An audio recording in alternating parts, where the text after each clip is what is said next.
And Riley Gaines is now on with us, I'm being told. Riley Gaines, fresh off her appearance in front of the Senate. Riley, really appreciate all the work that you're doing. Appreciate you helping on with today. I know you've been very busy. Of course. Oh my gosh. Thank you guys so much for having me on. Do you feel more supported now with the amount of people who are stepping in? We spoke with a teammate on the Penn swimming team of Leah Thomas recently on this show. There seems to be more and more people getting a little bit more vocal about the things you've been talking about for a while now. I definitely feel the support. I really always have. The support has always been 1,000 to 1 in regards to the negative. But I feel like the tides are turning. People are starting to become more bold. They're starting to become more empowered in saying the obvious, really common sense. And I think people are starting to realize that saying the truth, it's liberating. It really is, to feel as if you don't have this weight on your shoulders. Liberating is the best word for me to describe it. That's how I felt this past year, when you know you don't have to adhere to the silencing, to the coercion. Me from my university and institutions, but it's in the media, it's in corporate America, it's all over.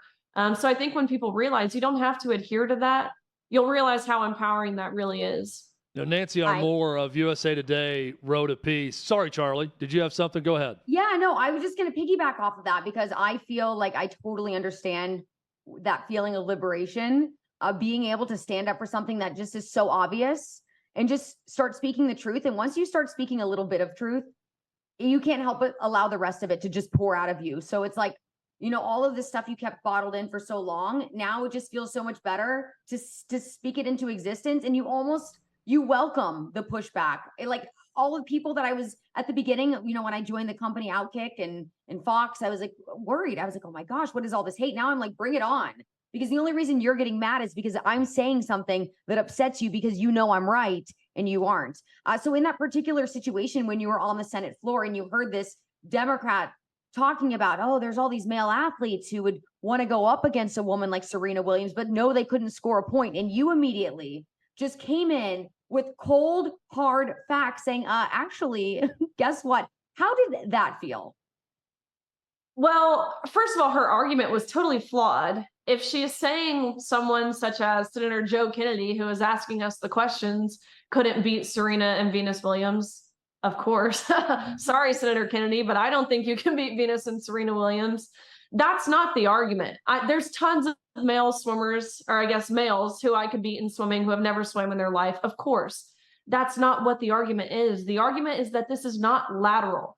The performance gap between men and women who, let's say, have trained their entire lives the same amount, man wins every single time. That is the argument. That's what I've been fighting for this past year.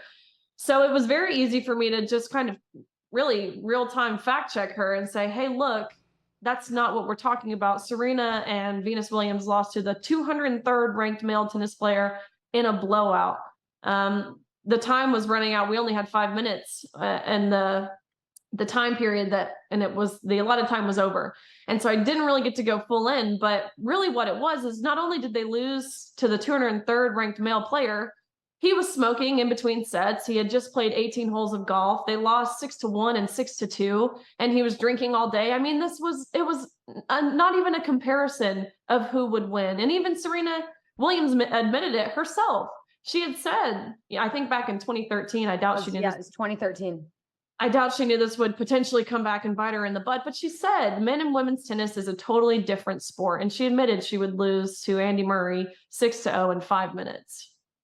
So I want both you guys to respond to this, because it does affect both of you with this claim. So Nancy Armour for USA Today wrote one column saying that Sam Ponder is only supporting you, Riley, and other female athletes because it's some attempt to mask her transphobia. Then she comes out and says, in response to you appearing before Senate, that there is a cottage industry of women using transgender issues to become right-wing conservative media figures. And that would affect you, Charlie, also, with what she's saying.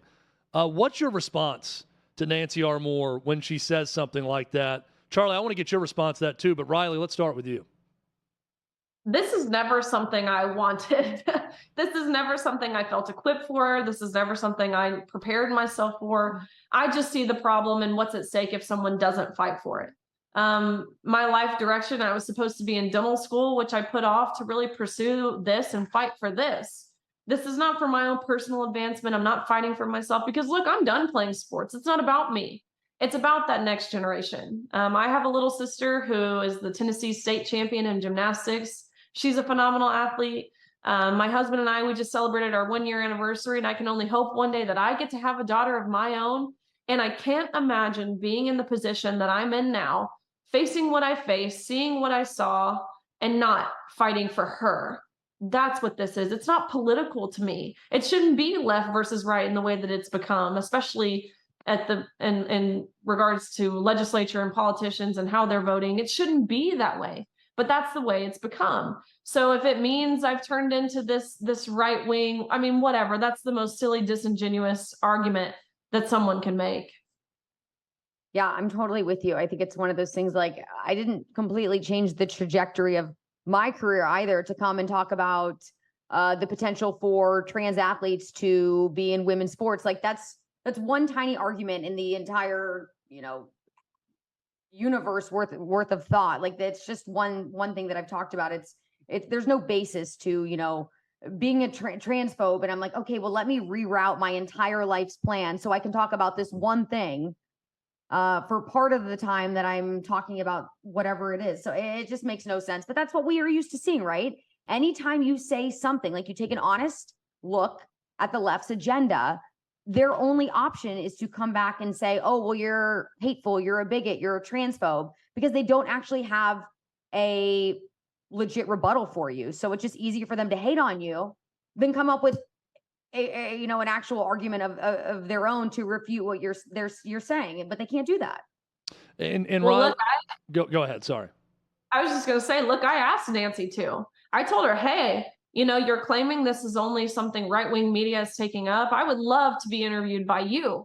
You can throw whatever my way, and I will gladly participate in a civil conversation with you to express why this matters to me. To which, of course, she did not respond, which tells you that this my arguments, my real life lived experience of what I saw, they're not interested in that. They don't really care because it doesn't fit the narrative of what they're trying to push. And it's such a good point, because she doesn't have a great argument against what you're saying. And I don't think she's ever laid that out, even in the piece. And I read the whole thing about Sam Ponder. There's not a lot of hard facts that she's pointing to that she's standing on with all this. It's a lot of speculation about your motivation, about other media members' motivation. You mentioned the tide turning a bit. And I noticed during your Senate hearing, Riley, that when you came back, I think it was at Senator Dick Durbin, on something he was saying, there was silence from him.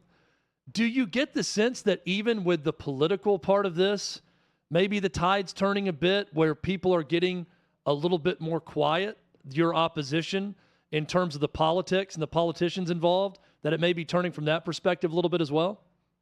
I really do. Not as much at the federal level yet. But I will say at the state level, there were 17 Democrats in Alabama who voted in favor of protecting women and girls sports. 17. That's the biggest number we've seen so far. Granted, it's Alabama. Actually, there was really 24 because I think the way the votes panned out. So that's great news. And you have to think this will catch on. Those were politicians actually voting how their constituents want them to vote. The people on Capitol Hill, in the White House, they're not voting how their constituents want them to vote. Look, this issue, especially in regards to sports, 95% of people know this is wrong, right? But those politicians aren't voting like that. But I do agree with that. Even Senator Booker, Senator Durbin, they both looked me in my eyes and told me, what happened to you is deplorable. That's the word they used. They said it was an injustice what you faced, and they admitted it, which is the first time I had really heard anyone in their position admit that to me thus far. What I've noticed is they can't look me in the eyes and tell me that we don't matter, that we as girls and women and female athletes, that we don't matter. It's easy for them to say it when someone such as myself hasn't been this megaphone for us. But when I'm in front of them, looking them in the eyes, sharing what we went through in regards to the locker room, the unfair competition, the silencing, they can't look me in the eyes and tell me that what happened was okay. Riley, how much good could one statement backing you and your mission, especially in regards to Title IX, how much could one statement from Billie Jean King in favor of what you're talking about do for your cause? Would it put everything to bed? She seems to be the one that could speak out and everyone would listen. She does, right? Because we have her really to accredit Title IX to. She was a trailblazer for women's sports. But unfortunately, she's gone the total opposite direction, which is heartbreaking.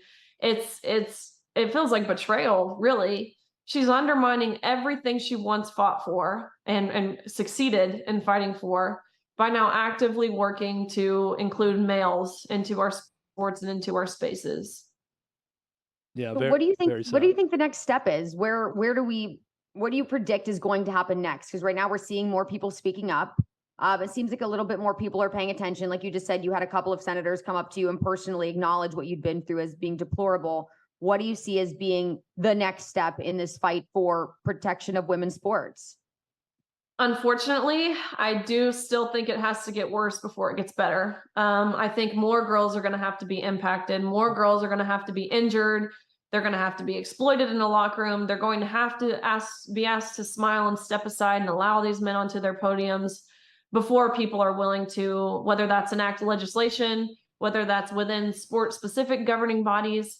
I think more people are going to have to be ultimately hurt by these policies that claim to promote inclusion before we realize how these aren't actually inclusive. They're actually exclusive to the very female athletes who these policies, and of course Title IX, was created to protect. Riley Gaines has been our guest. Riley, thank you so much. Keep up the great work. We'll continue having you on the show to talk about all of your great efforts. Really appreciate you. Thank you, Riley. Good to see you. Thank you, guys.